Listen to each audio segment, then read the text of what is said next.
Hey, what's up, besties? Welcome back to another video. If this is your very first time, hi, I'm Elaine Michelle and I'm your new bestie, period. Over here on the channel, we basically just get our lives together, whether that be through budgeting, planning, or anything in between. I am literally your new best friend. So make sure you click the subscribe button as well as the notification bell so that you don't miss any more of my videos. Today, we're going to be getting into how I edit my photos that I have taken professionally myself. This is a way for me to save money, and not because, you know, I think other people can edit, but if I can save a little bit of coin, I will. Now, I wish I could take my own pictures, but I absolutely cannot. So I can't eliminate that cost, but I can alleviate some of the cost by editing pictures on my own.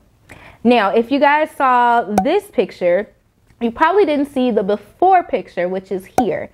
On my forehead and on my side, I had some patches. They are the Curology emergency spot patches, and I absolutely love these patches because they are perfect for helping to get rid of like quick little breakouts, pimples, things like that. Like, you leave it on there for 6 to 12 hours and you can pull it off and it literally kind of like clears it up. As you guys can see, mine is like kind of going away for the most part, and I need that because I have acne prone skin. I have hormonal acne, birth control acne because I got acne, that kind of acne, all kinds of, I have it, and a lot of it comes out in the summertime, which is something I actually just noticed. So I've been using Curology because I don't have insurance right now, but I needed to get something for my skin, and Curology was a way that I could get into, like, it's actually cheaper, but I'll get into all that in another video. I just want to show you guys how I edit my pictures so that I can eliminate some of the stuff and not look super filtered. So this is going to be good for those who want to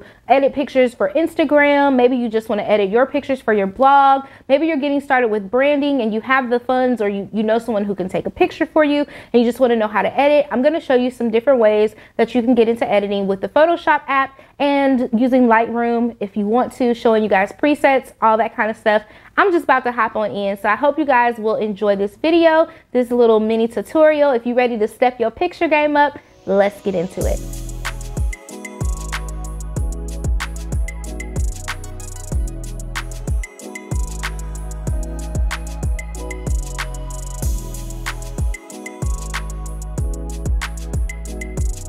All right, you guys, so let's get into some editing. I am in Photoshop. Let me show you guys what it looks like. I'm just in Photoshop on my iPad. That's what I use to edit my pictures. So I'm gonna go to import and open. I'm gonna go to my files, which is gonna open up the pictures that I took from the other day. And I have some really gorgeous pictures. But another thing that I did, again, you guys saw my face, so I have to go in and kind of do some editing so you don't see that bump or mark on my face, because that's a whole thing. So let's go to this picture. Okay, so this is a pretty good picture that kind of shows you my face in here and the bumps and stuff. So this just shows you, ooh, come on, wig. So what we're gonna do over here in the corner, there's a bunch of options over here for you to choose from. This is my paintbrush. It has like little squares, little things. The only ones that I use for this because of my pencil and because of what I'm doing. You could use the bucket of paint, but I don't like using that. I like to use the paintbrush where I'm actually like physically changing the thing. There's text that you can add. You can do all kinds of stuff in Photoshop. I'm not gonna do a Photoshop tutorial. I'm just showing you how to edit, how I edit my pictures. So I come over here to this droplet, and as you can see, this little thing right here moves, and as it moves, it changes color. So where that little X is where I'm going to choose my color, because I want to get as close to my skin tone as possible. And then I'm just going to take my paintbrush over here and I'm going to like kind of draw a little edge around it and then just fill it in. Do you see that? It's gone. And if you bring it up even closer, I mean, you could go some more if you wanted to, but I try not to like overdo it either because I don't want to overdo it. So the same thing, we do it again. We bring our dropper down here. And I'm grabbing as close to my skin because I want my skin, not that cover up, because this is actually lighter. It's still getting that color from what, you know, the color of the actual thing is. So I'm going to do the same thing over here. I'm just going to blend that circle in and boom.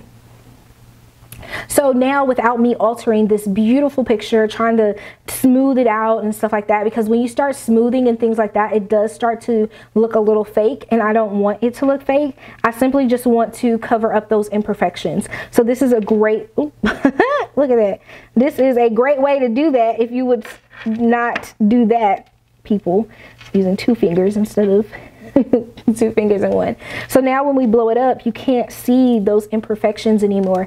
It's not as easy to see. So the other thing that I start looking at is the balance in the back, like the white balance in the back. How does that look? Does it look good? Do I need to adjust some of the colors so that I look more like my skin tone, or bring everything together? Now this one is a very nicely white balanced picture. It looks really good, nice and airy, very homely looking. But if I wanted to try something different, I would go over here. So I'm just going to export this, publish and export as a PNG. It's going to write it. Thank you.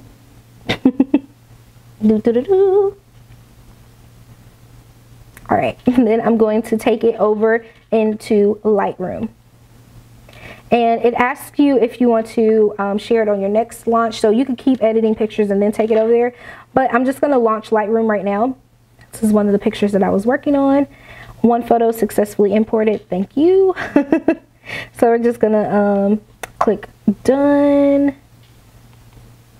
This is what that picture looked like before, so we won't worry about that one. We're gonna go to this picture that we just talked about. Now we're gonna go over here to like this little color wheel.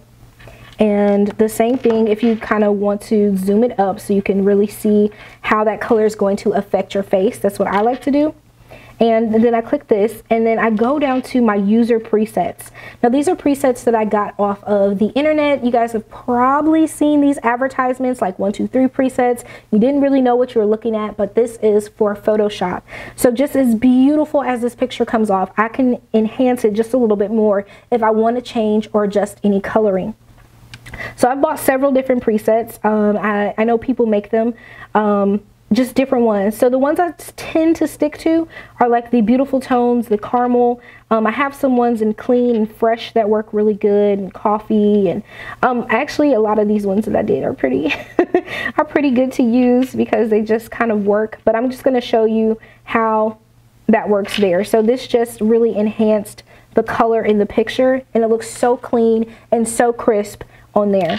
And if you don't like that one, you can just take it off. This is clean number 2. You see it just added a little redness to me. I don't want that. That's too red for me. And then this one is just a little bit too bright. Doesn't look as natural feeling. So then I can go back up here to the caramel tone, and this kind of just brought in like more of the caramels of my skin and around the background, so it's not as white. More of a homely like feel still, but it still gives me a nice color. And I could go caramel 2, not as bright, or caramel 3, that's way too bright. You can tell in my skin like it's getting too yellow or too orange. We don't want any oranges over here. Beautiful Tones is one that I downloaded, and this is definitely for darker skin tones. So, you know, if you're looking for one for darker skin tones, this will be the one. Then we have, let me see, we'll just kind of go through some of these. That makes it a little bit more airy. I think I usually tend to stick to like one of these here. But actually, I really like that first one. And there's Avocado, which definitely just like really blends that in really good. You can see the difference there. You see when I click on Avocado how it deepens the skin tone, and it kind of leaves everything in the back the same, but I feel like I look, you know, kind of dark on the Avocado one. So I try to be careful about using the Avocado because it does do that. So I'm gonna stick with Caramel. Ooh, that's so hard to choose. It's this clean version 1. Yeah, this clean V2 is really giving me life. So I think this is the one that I'm going to stick with for this particular photo. So this is like my process. I just go through and see what looks best with each photo and try to keep it thematic. So if I am using that for this one, I'll probably go to the other pictures that are done in the kitchen and do the same thing so that they all keep that same style for my Instagram. I love pictures that are like off guard. I don't know why. I feel like I have a good off guard like face or whatever. It's so cute. But yeah, so these are my pictures. These are from Marcus D. Porter Productions, and he did an amazing job. My hair is from Lisa Mac Wigs, Mac D Wigs, I'm sorry. And then my makeup was by Kimberly Yasmin. So you guys, you know, if you're looking for stuff. And then this is actually my brother's house. Normally people get Airbnbs, but I mean, my brother's house is like amazing. My brother and my sister. I say my brother's house, but it's my brother and my sister's house, and it's absolutely gorgeous. I hope you guys will enjoy the pictures that you see coming up. I just wanted to share like how I go about editing my pictures and really making them super cute and super super good for my myself, because the goal is for me to really see how this picture is kind of like grayed out. I feel like it's a little bit more whiter, so I would just go through and do the same thing. I just said I was going to get off of this video, but now I want to do this one because I want to see. And now it just added that same color scheme to this picture and brightened it up, me and little Marley. So I hope you guys have enjoyed this. This is a way for me to save money because it definitely costs a lot to do the edits of the pictures, but since I have the software, I definitely can do that. And I have Lightroom, I believe, is free. I have the Adobe suite, so that might be why it's free for me. But Photoshop, I think it does cost like $9 a month. But you know, if you're editing videos or not videos, if you're editing stuff for Instagram and stuff a lot, this is definitely worth the investment so that all of your pictures can look very cohesive and put together. Again, this is just my way of editing, so don't feel like you have to do all of this stuff. It's just a lot easier for me to do it in Photoshop and Lightroom. I realized that this was like something I didn't really think I needed to have before. I would just like use Canva, I would use PicMonkey and things like that to really edit, but to really get down to the nitty-gritty of pictures, those presets really help eliminate having to do any of that extra work there. And look how clear and crisp it keeps your picture, not pixelated. It just does a really good job. Thank you guys so much for watching, and I will catch you in the next one. Mwah. Okay, bye.